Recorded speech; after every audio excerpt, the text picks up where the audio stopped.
Hello, welcome back to Talking Europe on France 24. In this part of the programme, we're going to be getting a French point of view on the big European news of the moment, including that controversial nomination of Germany's defence minister as president of the European Commission that we were discussing in our debate in Brussels. Our guest today is Guillaume Klossa, a person who spends a lot of time working on and thinking about Europe. Hello, Guillaume Klossa. Hello, Catherine. No, you're a former sherpa, as they're known, from the European Council, so involved in the high-level discussions at the Council, but also founder of EuropaNova think tank, as well as Civico Europa, an association that says it wants to spur a revival of the European project. And, just to tell our viewers, Guillaume has also been active in hearing from Europeans themselves, organising the biggest ever multilingual and transnational citizen consultation under the banner weeuropeans.eu. So, busy man, thank you very much for slotting us into your schedule. I'm interested, first of all, in fact, in that citizens' consultation, reaching 38 million EU citizens in 27 countries and 24 languages. What on earth did they have to say to you?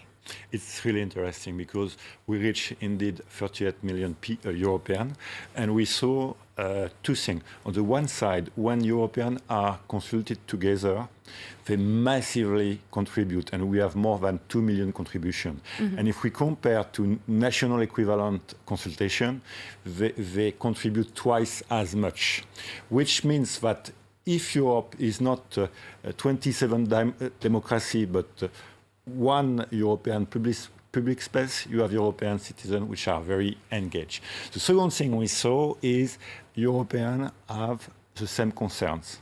And these concerns are, what we did was before European election at the beginning of the year. Mm-hmm. So it was very rich in terms of teaching. We had 5 shared concerns. The first one is sustainable development and quality of living, quality of life. Mm-hmm. And this is a priority for citizens. Mm. More now, do you think, than in previous years? Yeah, because there was big debates the last years in Europe. Mm-hmm. There is a question of plastic, mm-hmm. which touch a lot of European citizens. There is an awareness, thanks also to the Paris Conference on climate, that there is a challenge for humankind. Mm. And European citizens are very aware of that. They were not so much 5 or 10 years ago. So this is something very, very shared. Mm. And I would say it's now part of European identity. The second thing is there is a focus on democracy. Uh-huh. They want a much more informed European democracy. They consider that they are not well informed. Mm. They want more control. They want more exemplarity with regard to their political leaders, and for them this is also a priority. Well, it's interesting. Three additional shared concerns because they are very interesting. Okay. A question with regard to the future of the social contract in Europe, mm-hmm. which is key for many Europeans. A question of fiscal justice and taxation on big and international companies. They want the same taxation for small and big or global companies. Mm-hmm. And a question with regard to education and research. These 5 issues are really shared at European level. Well, that second one that you brought up, democracy, has been a massive issue this last few days, I'd say, with the nomination that I mentioned of Ursula von der Leyen as possibly or probably the next president of the European Commission. And just like you said, a lot of Europeans do feel that there isn't a very democratic process going on in the nomination of these big leaders with lots of power. On EuropaNova's Twitter, I saw this post in the last few days. The EU's leaders have opted for a quick fix and they'll pay the price. Perhaps Ursula von der Leyen is a good compromise to get all of the leaders together, but perhaps not a great solution for the long term. Could we say that? Well, for the long term, I think there is a need for real transnational European democracy.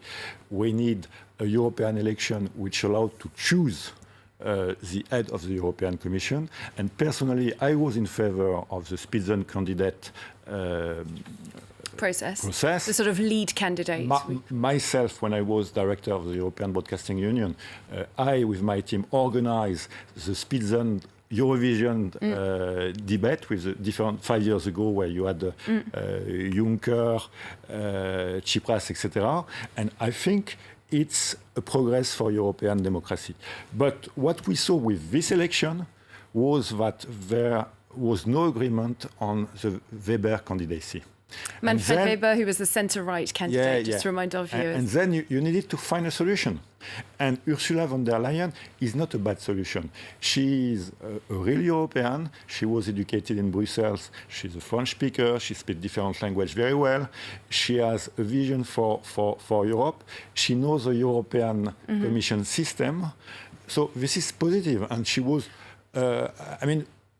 with regard to, as defense minister, she was a good defense minister. We had an agreement between France and Germany to go ahead on European defense. There's a lot of criticism of her in Germany, of the defense ministry, of how the army works. Yeah, but this is for a certain number of internal things which are not related to the European You don't think affair. It's directly Ursula von der Leyen? Yeah, and I think...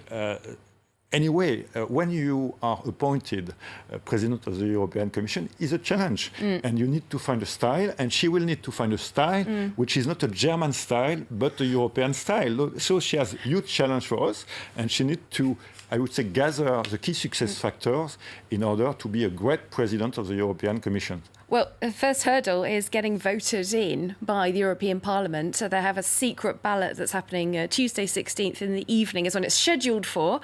The Greens already say that they're not going to vote in favour of her. Ska Keller, one of the presidents of the Greens, saying that she evaded the Greens' questions on rule of law. Her co-president, Philippe Lamberts, saying that Ursula von der Leyen is ignoring the climate emergency. The Greens only make up 74 of the MEPs, but that's still quite significant, isn't it? And there are question marks over the socialists and even some centre-right. Do you think that she will get voted in?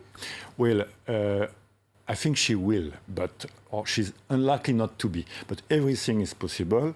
Indeed, it's much more difficult to find a majority when you have four groups, which are key groups in the European Parliament. And you have centre-right, centre-left, Greens and the centrists and Liberals. They are discussing up to Monday on a majority agreement, a coalition agreement. If there is a coalition agreement on Monday, it will be very easy for her to be elected. If not, much more difficult. So the question is this majority agreement. And in terms of tactics, I understand that the Green Party has some interest to put some pressure and maybe to postpone the vote in order to get whatever they want, because they want to be the central group within the coalition. And it's not the case.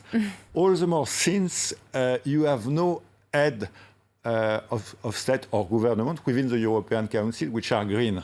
So they have no key top jobs. They're looking for influence, you're saying. And they're looking for influence, and they're also looking for top jobs in the European Commission. So there is a forced relationship which is installing.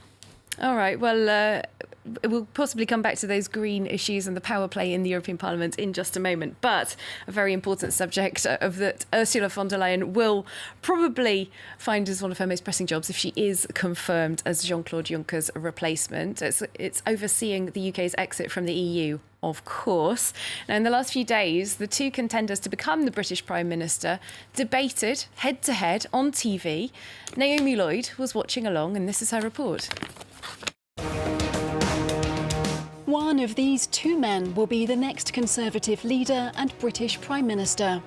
In their first head-to-head debate in front of a live TV audience, Jeremy Hunt and Boris Johnson took questions from members of the public.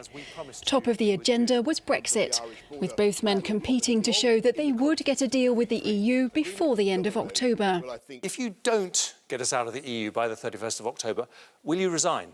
We're going to come out on October the 31st. And I think anybody who goes into this negotiation proposing yet again to kick the can down the road will, I think, run the risk of forfeiting trust with the electorate and also undermining our negotiating position in Brussels. Could you answer Mr Hunt's question? Delay does not deliver a deal. Julia, a deadline will deliver a deal. And we must stick to that deadline. I think it's a no. When asked whether they would suspend Parliament to force through a no-deal Brexit, the two men had different positions. I think it would be a rather curious thing to do if this is about taking back control for Parliament to actually shut it down. So my answer to that is no. How about you, Boris? Well, I'm not going to take anything off the table any more than I'm going to take no deal So no answer. off the table. Then the row over the UK ambassador and his leaked emails about the Trump administration. Hunt, the current Foreign Secretary, criticised the US president's response. I think his comments about Theresa May were unacceptable, and I don't think he should have made them. Johnson, a former Foreign Secretary, refused to be drawn on any criticism of Trump and dodged the question over whether he would keep the ambassador. I will keep him until he's due to retire, and I think we'd like to know if you would. Well, I'm not going to be so presumptuous as to Thank think you. that I'm going Okay. to be in a position. The choice of Britain's next Prime Minister will be made by Conservative Party members. They've begun voting already, and the result is due on the 23rd of July. What I have with my opponent. Well, there we go. As we heard in that report, the UK is scheduled to leave the EU on October the 31st with a deal, or perhaps more likely now, who knows, without a deal. Boris Johnson, who we heard there, by far and away the favourite to become the next British Prime Minister, he says he would be prepared to leave without a deal. He's not taking no deal off the table. Do you believe that that is a risk that he's prepared to take? I think he's prepared to take it. But the fact is, as you know, Boris Johnson is very unpredictable. So we don't know when he is going to be Prime Minister. In a week's time, how he's going to conduct. And when he is going to negotiate with, within the European Council with the different head of state and government, his behavior may change. But the no deal is an high probability. I mean, it's very possible. Europeans are prepared to it, very well prepared to it. The UK is not prepared to it. Anyway, it won't be a good thing for the EU and for the UK, that's sure. But anyway, the 27 are prepared to it, and I think we will keep united. Well, Boris Johnson, as you said, has changed his personal position on Europe over the years. It was quite late in the 2016 campaign that he pinned his colours to the mast as a Leave campaigner. Do you believe that, drawing on your European Council experience, that the other heads of state and government will see him as a reliable partner? How do you think they will go about dealing with Boris Johnson? I think there is a question of confidence and trust with regard to Boris Johnson. He was in charge, he was minister of the Brexit, and it was very difficult to discuss with him. As foreign minister, yeah. Yeah, you remember. So there is a question of trust, and when you come to the European Council without trust, it's much more difficult to create an agreement. All right, well, let's leave the UK just for a minute. I'm sure it's going to be a big discussion topic for us over the weeks to come. We just wanted to come back to those top jobs that we've been talking about. Now, a really important issue that was flagged up but has perhaps been overshadowed was the fact that we've now got a 50-50 male-female split in the four posts that were nominated by the European heads of state and government themselves. How significant do you think that is? We saw Donald Tusk really congratulating the heads of state for making that 50-50 choice. But in 2019, perhaps it should be expected. Well, if you look at the longer history, Europe was really at the avant-garde of equality of gender. In the Treaty of Rome, it's a key element, and the EU was really leading and put pressure on the member state in order to make progress.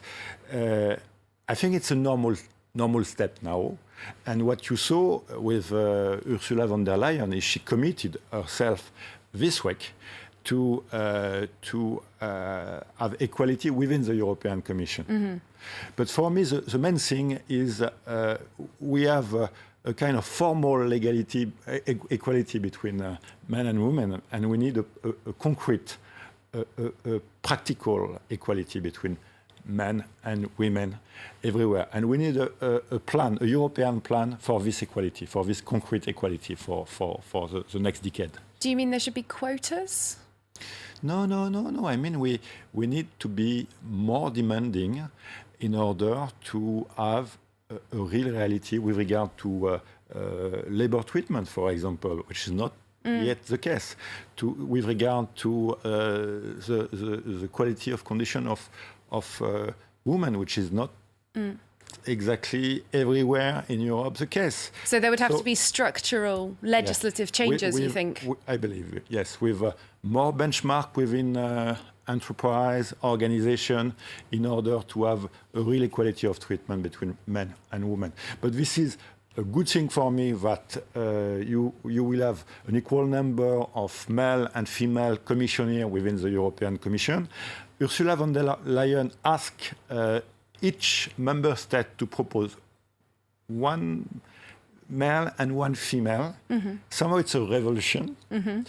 And it was not considered by member states beforehand. So some of the member states have already their commissioner, or their chosen commissioner, who is very often a man. All right, we've got very little time left, but I just wanted to ask you about Emmanuel Macron. He's seen as having lost some influence, perhaps his reputation falling a little with the whole Gilets jaunes situation. However, as you said, he seems to have had his way a little bit with these top job picks. How much influence would you say Emmanuel Macron has in Europe right now? Well, you saw that for the first time there is a liberal at the head of the European Council. Charles Michel, who is very close to Emmanuel Macron. Emmanuel Macron chose to push a new European party, which is Renaissance for Europe. And his bet was that this party is going to play a big role. And with the Council, you have a capacity of impulse and momentum which is high. Now we are going to see the different balance within the European Commission, and concretely, if there is an agreement, a coalition agreement between the four parties, how much the Liberals have impacted this agreement. All right, we'll have to wait and see. Thank you so much, Guillaume Klossa, our guest this week. Thank you, Catherine. Talking Europe. Thanks to you as well for watching. Hope to see you again soon for more European news.